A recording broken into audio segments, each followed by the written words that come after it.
जैसे ही power of attorney पे property खरीदने की बात होती है, निश्चित रूप से ये पता चल जाता है कि किसी न किसी मजबूरी की वजह से ये ट्रांजैक्शन करना पड़ रहा है। क्योंकि जब से गवर्नमेंट ने general power of attorney invalid कर दिया,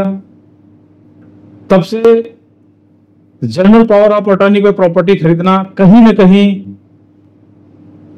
यह बताता है कि उस एरिया के अंदर सेल डीड नहीं हो रही है। और यदि सेल डीड नहीं हो रही है तो जनरल पावर ऑफ अटर्नी पे खरीदी प्रॉपर्टी को किस तरीके से खरीदा जाए कि उसका मालिकाना हक वक्त आने पर आपके काम आए, उससे संबंधित कुछ टिप्स हैं हमारी, कुछ सावधानियां हैं, आप देख लीजिएगा, आपके काम आएगा। दोस्तों, यदि जनरल पावर ऑफ अटर्नी पे आप प्रॉपर्टी खरीद रहे हैं तो सबसे पहले जानने की जरूरत है कि जनरल पावर ऑफ अटर्नी सिर्फ आपको काम करने की अनुमति देता है, उसका पावर देता है, ना कि मालिकाना हक देता है। मालिकाना हक के लिए पैसे का लेन देन जरूरी होता है। तो जैसे ही आप बात आती है पैसे के टर्नओवर की, तो सबसे पहले आप जो भी पेमेंट उनको देते हैं, फुल एंड फाइनल पेमेंट, या कुछ होल्ड करते हैं, तो उसकी अगर रिसिप्ट बनाइए, रिसिप्ट पे साफ साफ लिखा हो कि ये प्रॉपर्टी जो है, तो ये प्रॉपर्टी के अगेंस्ट आपने उनसे इतने पैसे फुल एंड फाइनल पेमेंट के दिए हुए हैं।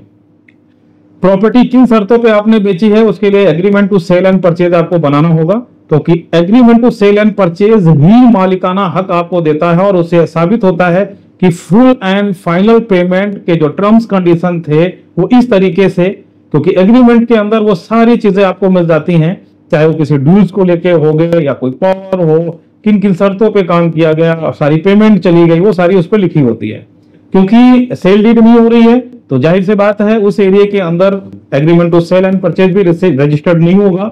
जीपे भी रजिस्टर्ड नहीं होगी, तो ये सारा नोटरी पे होगा।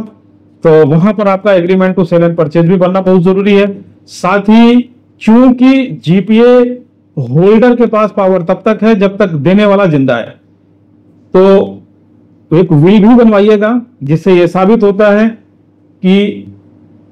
मरने के बाद भी वो प्रॉपर्टी आपके पास रहे।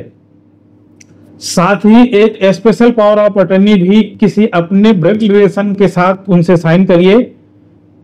कल को अगर उस एरिया के अंदर गवर्नमेंट ने सेल डीड ओपन कर दी और सेलर नहीं आया या उसकी कोई प्रॉब्लम हुई या उसने मना कर दिया, तो आप उस स्पेशल पावर ऑफ अटर्नी का यूज करके प्रॉपर्टी अपने नाम पे रजिस्टर करवा लेंगे। बहुत बार देखा गया है कि general power of attorney husband के नाम पे होता है, एग्रीमेंट वाइफ के नाम पे होता है, तो वहां पर भी ये सारी चीजें अपने काम में आ जाती हैं। इसके बाद भी कुछ छोटी छोटी चीजें होती हैं, जैसे कि आप उनसे बॉन्ड साइन करवाइए, जिस बॉन्ड के अंदर ये लिखा जाए कि ये प्रॉपर्टी पूरी तरीके से मालिकाना हक के रूप में आप उनको दे दिया है।